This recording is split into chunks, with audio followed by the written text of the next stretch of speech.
नमस्ते सभी मित्रों को। आप सभी का स्वागत है हमारे YouTube चैनल दीपक हिंदी क्लासेस में। आज के इस वीडियो में यूजीसी नेट, झारखंड जेट, तमाम टीजीटी पीजीटी के लिए भी महत्वपूर्ण और तमाम असिस्टेंट प्रोफेसर के लिए जितने भी परीक्षा आयोजित की जाती है विभिन्न राज्यों में, या पीएचडी इंटर्न्स सभी के लिए, या जहां भी हिंदी का एग्जाम, हिंदी साहित्य से परीक्षा ली जाती है, उन सभी के लिए महत्वपूर्ण है।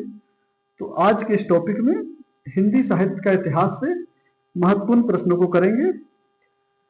टोटल 19 प्रश्न हैं और सारे प्रश्न महत्वपूर्ण हैं। कई बार परीक्षाओं में पूछे गए प्रश्न भी लिया गया है।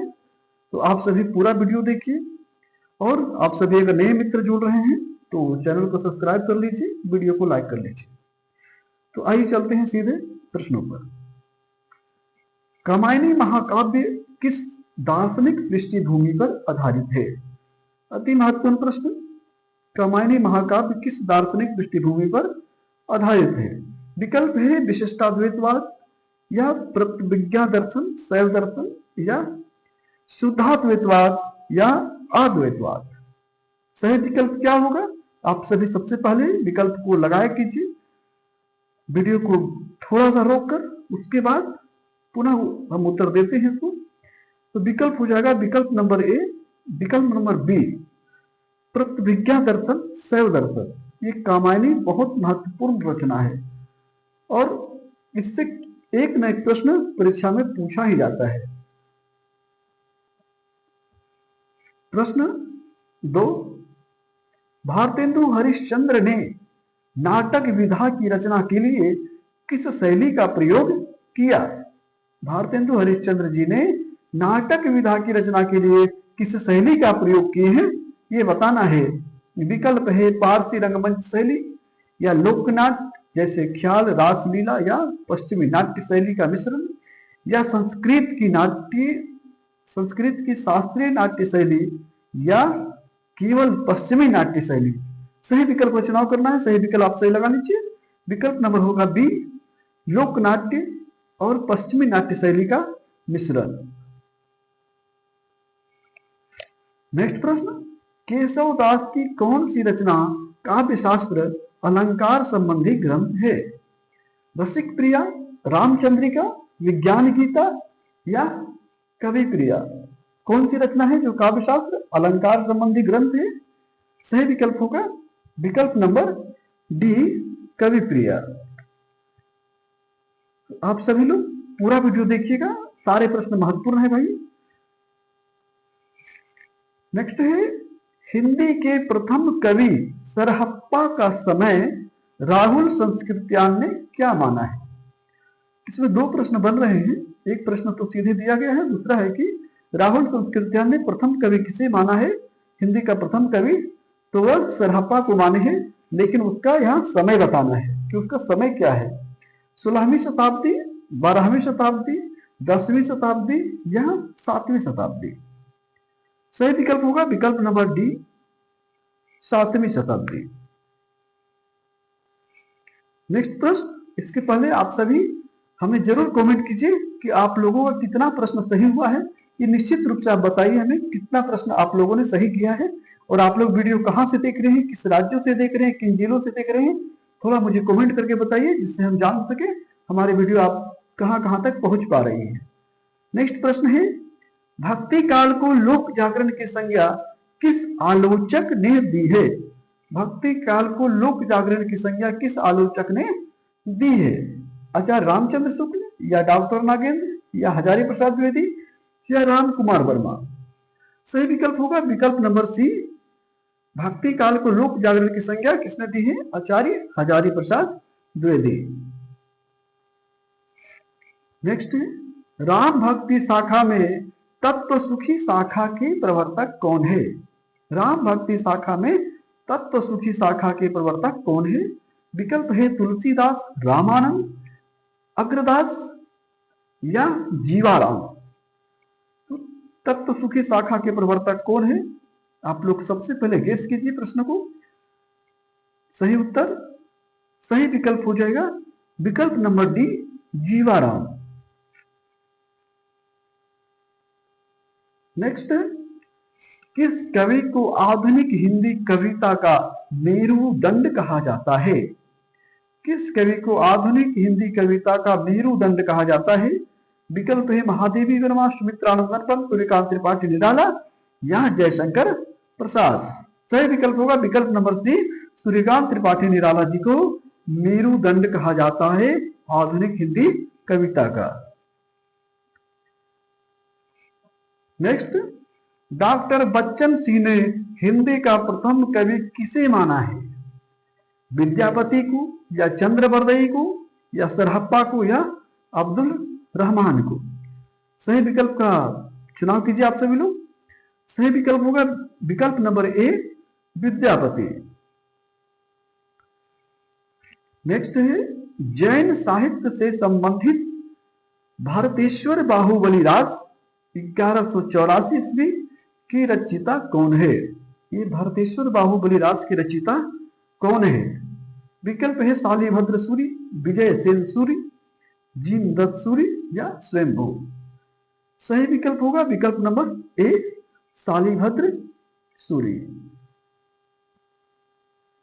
नेक्स्ट विकल्प प्रश्न, रसवादी आलोचक डॉक्टर नरेंद्र ने किस युग को स्थूल के प्रति सूक्ष्म का विद्रोह कहा है? ये पंक्ति सभी को याद होना चाहिए कि स्थूल के प्रति सूक्ष्म का विद्रोह जो पंक्ति है वो किसने कहे हैं?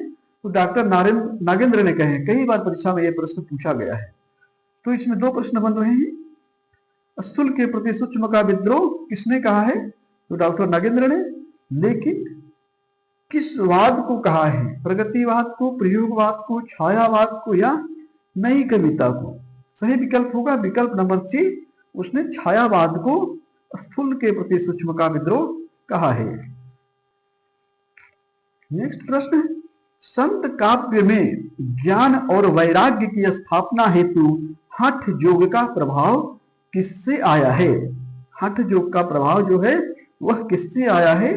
या वैष्णवों से, नाथों से, सिद्धों से या सूफियों से? सही विकल्प होगा विकल्प नंबर बी, नाथों से। ये नाथ संप्रदाय से आया है। नेक्स्ट, अज्ञे द्वारा संपादित तार सप्तक के किस कवि को बुद्धिवादी कवि कहा जाता है? कौन से ऐसे कवि हैं जो तार सप्तक में शामिल है और उन्हें बुद्धिवादी कवि कहा जाता है? विकल्प है गिरिजा कुमार माथुर, नेमी चंद्र जैन, भारत भूषण अग्रवाल या गजानन माधव मुक्तिबोध। आप सभी पहले नंबर लगाइए इसको। क्या होगा सही उत्तर? सही उत्तर है विकल्प number D, Gajanan Madhav Muktibodh. Next है, हिंदी में नई कहानी आंदोलन की शुरुआत किस दशक में हुई थी? ये नई कहानी की शुरुआत कब हुई थी? विकल्प है 1970 के दशक में या 1940 के दशक में या 1950 के दशक में या 1960 के दशक में?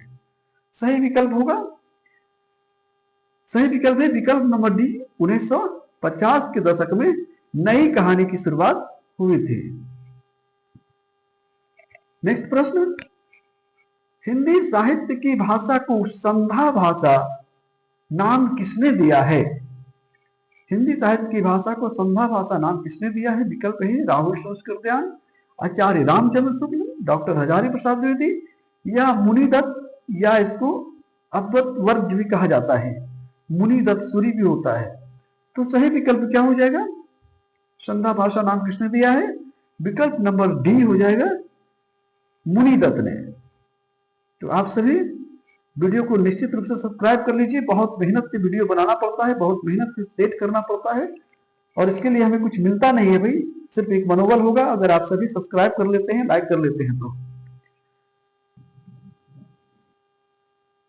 नेक्स्ट है, हिंदी में बिंबवाद का पुरस्कारकर्ता कवि किसे माना जाता है जो तार सप्तक के कवि थे? विकल्प है गिरिजा कुमार माथुर, शमशेर बहादुर सिंह, भवानी प्रसाद मिश्र या धर्मवीर भारती। सही विकल्प हो जाएगा विकल्प नंबर ए, गिरिजा कुमार माथुर। हिंदी में बिंबवाद का पुरस्कारकर्ता कवि गिरिजा कुमार माथुर को माना जाता है। नेक्स्ट प्रश्न, हिंदी साहित्य के किस इतिहासकार ने अपने इतिहास ग्रंथ में केवल कवियों के जीवन चरित्र और उनकी रचनाओं का उल्लेख किया है, काल विभाजन या साहित्यिक प्रवृत्ति का नहीं किया है। विकल्प है सीएमसी सिंगर, जॉर्ज ग्रियर्सन, मिश्र बंधु या गारसा दत्तासी। तो सिर्फ कवियों का जीवन चरित्र किसने लिखा है? तो सही विकल्प हो जाएगा विकल्प नंबर ए, सीएमसी सिंगर। इन्होंने हिंदी भाषा में प्रथम लिखा है हिंदी साहित्य के इतिहास को, लेकिन उन्होंने 1000 कवियों का जीवन का पूरा वृत्तांत नहीं देकर उनकी जीवनी के या जीवनी पर ज्यादा फोकस दिए हैं।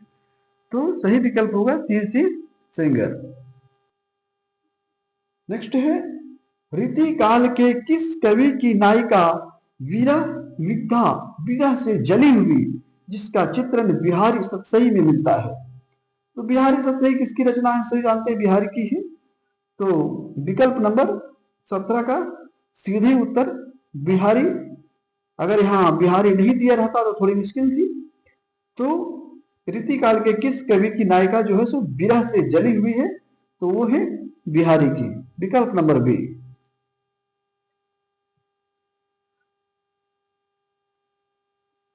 नेक्स्ट, जयशंकर प्रसाद के किस नाटक को हिंदी का प्रथम समस्या नाटक माना जाता है? जयशंकर प्रसाद के किस नाटक को हिंदी का प्रथम समस्या नाटक माना जाता है? विकल्प है ध्रुव स्वामी, राजश्री, स्कंदगुप्त या चंद्रगुप्त। सही विकल्प होगा विकल्प नंबर ए, ध्रुव स्वामी को। ध्रुव स्वामी को समस्या नाटक माना जाता है, विकल्प number A. Next, Ramvilas Sharma ने किस काल को लोक जागरण काल नाम दिया है?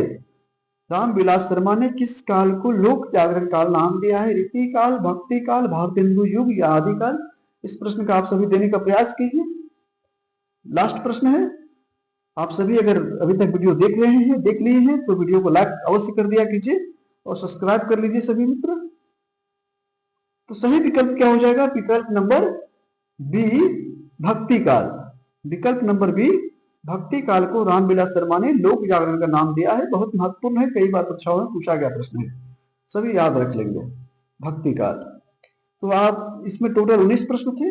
हमारे इस चैनल में पेपर 1 की तैयारी करवाई जा रही है। पेपर 1 सभी विद्यार्थियों के लिए महत्वपूर्ण है, चाहे वो जिस भी विषय का विद्यार्थी हो, झारखंड जेट, यूजीसी नेट इत्यादि का विद्यार्थी है, तो सभी के लिए महत्वपूर्ण है। तो आप सभी कहां से देख रहे हैं वो निश्चित रूप से हमें कमेंट करके बताइए, हमें अच्छा लगेगा। बहुत बहुत धन्यवाद।